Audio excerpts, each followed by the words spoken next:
Hər vaxtınız xeyirli olsun, hörmətli kanal izləyiciləri. Bugün Novxandayıq. Novxanıda dənizə yaxın, yola yaxın 30 sot torpaq sahəsində sənədləri tam qaydasında olan, bax belə bir necə deyirlər, yarımçıq tikilisi olan, 2 dənə həyətində belə bir tikili olan bağ evindəyik. Ev köhnə evlərdəndir, yəni çoxdan tikili evlərdəndir. Artıq istifadə olunmur, yəni ev sahibi çox gec-gec gəlib və satmaq qərarına gəlib buranı. Qeyd etdiyim kimi 30 sot torpaq sahəsindədir. 4 metrədən artıq 5 metrə yaxın belə bir darvazası var. Müxtəlif növ meyvə ağacları var, üzüm çardağı, hovuzu var. Burada belə bir hovuzu. Burada belə bir yarımçıq tikilisi var ki, girişdə 5-6 otaq, 2-3 ya 4 hamam otağı, çox möhkəm tikili bir evdir. Sadəcə olaraq yarımçıqdır.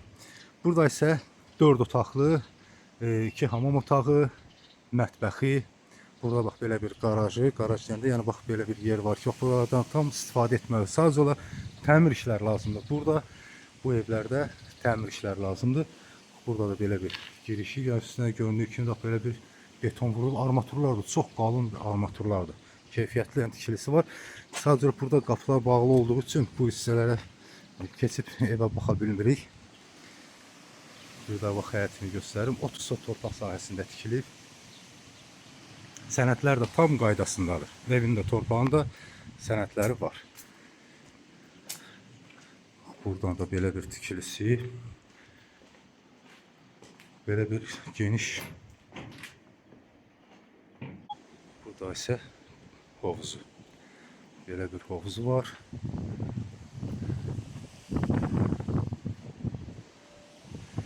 Katelnisi var. Evin, yəni bax bu evdə katelni də var. Onu da qeyd edeyim. Bax belə bir bağı. Bax, yan tərəflər hər bir tərəfi açıqlıqdır. Bağ kimi çox gözəldir. Belə istifadə etmək olar. Qeyd etdiyim kimi müxtəlif növ meyvə ağacları var ki, bunları bir-bir saymaq istəmirəm. Orada isə üzüm çardağıdır. Keçib orada baxacaq. Üzümlükdür. Əlavə olaraq burada bir tikilisi var ki, onu da göstərəcəm. Oradan da yay mətbəxi kimi də istifadə etmək olar. Bir daha hovuzunu göstərim. Bax belə bir hovuzu var.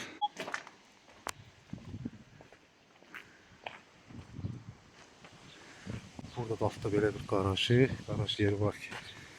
Bax bu tikilini deyirdim ki, bu tikilidə də deməli mətbəx kimi də istifadə etmək olar, ev kimi də otaqlar kimi də düzəltmək olar. Yuxarıda da 2 otağı var ki, tam yəni göründüyü kimi təmir olunmalıdır. Burada təmir işləri lazımdır. Burada isə yenə də bağı, orada isə meyvə çardağı, orada toyuqsa saxlamaq üçün də yer saxlayıblar, yeri var orada.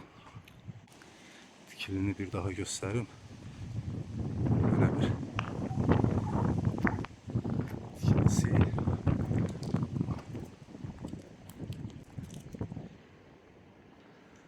Burada da belə bir çardağı. Bax, burası isə üzüm çardağı kimi üzümlük dediyim yerdir ki, bax, artıq burada üzümlər əkilibdir. Sadəcə olaraq baxımsızlıq üzündən meyvələrin çoxunda görürsünüz ki, ağaclar quruyubdur. Bir daha qeyd edim, 30 sot torpaq sahəsində yerləşir, Novxanıdadır, dənizə yaxın, yola, mərkəzi yoluna çox yaxındır. 30 sot torpaq sahəsi, evin də torpağında sənədləri tam qaydasındadır. Əgər bu torpaq, bu ev haqqında maraqlı olsa, maraqlanmaq istəyənlər ekranda və aşağıda göstərilən nömrə ilə əlaqə saxlayıb daha ətraflı məlumat əldə edə bilərlər.